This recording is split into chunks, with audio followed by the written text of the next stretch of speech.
नमस्कार, Satara 7 star news चॅनलमध्ये आपले सहर्ष स्वागत आहे.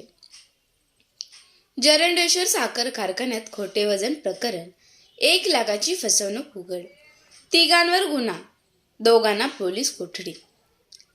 चिमणगाव तालुका कोरेगाव येथे जरंडेश्वर शुगर मिल्समध्ये ऊसाचे खोटे वजन दाखवून तब्बल 1,05,000 रुपयांची फसवणूक झाल्याचा प्रकार उघड झाला असून या प्रकरणी वजन काटा कारकून, त्याचा साथीदार आणि ट्रॅक्टर मालक अशा तिघांविरुद्ध कोरेगाव पोलीस ठाण्यात गुन्हा दाखल करण्यात आला आहे. त्यापैकी दोघांना अटक करून न्यायालयाने त्यांना पोलीस कोठडी सुनावली आहे. ही माहिती सोमवारी सायंकाळी 7:30 वाजता कोरेगाव पोलीस ठाण्यातून मिळाली. कारखान्याचे कार्यालयीन अधीक्षक संदीप सावंत यांनी दिलेल्या फिर्यादीनुसार गळीत हंगाम सुरू असताना कारखान्यातील 50 टनी इलेक्ट्रॉनिक वजन काट्यावर संगनमत करून खोटे वजन दाखविण्याचा प्रकार करण्यात आला.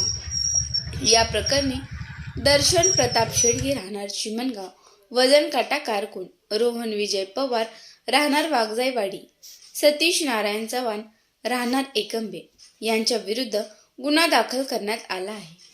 यातील दर्शन शेडगे याला सर्वप्रथम अटक करण्यात आली असून न्यायालयाने त्याला 3 दिवसांची पोलीस कोठडी ठोठावली.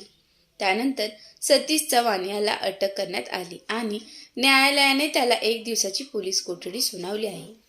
या प्रकरणाचा पुढील तपास पोलीस निरीक्षक घनश्याम बल्लाळ यांच्या मार्गदर्शनाखाली पोलीस उपनिरीक्षक अमित गायकवाड करत आहेत. दरम्यान या फसवणुकीची व्याप्ती अधिक मोठी असण्याची शक्यता पोलिसांकडून व्यक्त करण्यात येत आहे.